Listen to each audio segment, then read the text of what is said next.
তো gen viewers, আর্মিতে মেয়েদেরকে কি কাজ করতে হয়? অনেক মেয়ে আমাকে জিজ্ঞাসা করেছিল যে দাদা, আর্মিতে যদি আমি যেতে চাই তো কিভাবে যাব? তো দেখো, এখন তুমি উইমেন মিলিটারি পুলিশের আন্ডারে ভ্যাকেন্সি বেরোয়, তো সেটা তোমাকে অ্যাপ্লাই করতে হবে। সেটা এখন ইনক্লুড অগ্নিবীর করে দেওয়া হয়েছে। তো এর প্রসেস খুবই সাধারণ। তোমাকে প্রথমে পরীক্ষা দিয়ে মাঠ পাস করে আহ, তারপর তোমার মেডিকেল হয়ে তোমার ডকুমেন্টস ভেরিফিকেশন হয়ে তুমি জয়েন করতে পারবে।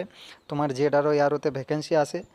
তো উইমেন মিলিটারি পুলিশদেরকে যেটা সেনাতে যেটা কাজ করতে হয়, এদেরকে পুলিশ কেন বলা হচ্ছে ওই বিষয়ে বলবো যে পুলিশে যেরকম কাজ হয় যে নিজের রাজ্যটাকে, রাজ্যের ভিতরটাকে কোনো ঝোট ঝামেলা যাতে না হয় সেটা দেখাশোনা করা, ঠিক সেই রকমই উইমেন মিলিটারি পুলিশদেরও ওটাই কাজ।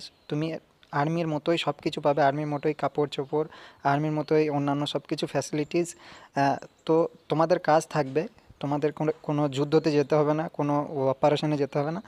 এক একটা রেজিমেন্ট থাকে বা ইউনিট থাকে যেগুলো এক একটা গ্রামের মতো বড় হয়, ঠিক আছে?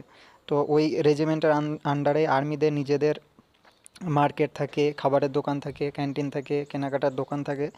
তো ওই উইমেন মিলিটারি পুলিশদের কাজ এটাই যে ওগুলোর দেখাশোনা করা, সেখানের মধ্যে যাতে আর্মিদের মধ্যে কোনো ঝোট ঝামেলা না হয় বা কোনো গন্ডগোল না হয়। এইগুলো দেখাশোনার কাজই হচ্ছে উইমেন মিলিটারি পুলিশদের কাজ, মেয়েদের কাজ। তাছাড়া তোমাদেরকে অন্য কোনো লড়াইয়ে বা যুদ্ধতে যেতে হবে না, সেটার জন্যই তোমাদেরকে পুলিশ বলা হয়। ফ্যাসিলিটিস কিন্তু আর্মির মতোই, আর্মির আন্ডারেই সব কিছু, ঠিক আছে? তো যারা আসতে চাইছো অবশ্যই তোমরা আসো, কোনো অসুবিধা নেই। আর যদি এর ডিটেলস তোমার জানার দরকার থাকে, আমি সেই নিয়ে ভিডিও দিয়ে দিয়েছি, ডিসক্রিপশানে লিঙ্কটা দিয়ে দিচ্ছি আমি, তোমরা গিয়ে ভিডিওটি দেখো, কিভাবে যেতে পারবে, কি কেমন হয় না হয়, অল ডিটেলস সেখান থেকে জানতে পারবে। আর তাছাড়া অন্য কোনো বিষয়ে যদি জানার থাকে অবশ্যই আমাকে কমেন্ট করো, আমি উত্তর দেওয়ার চেষ্টা করব। জয় হিন্দ।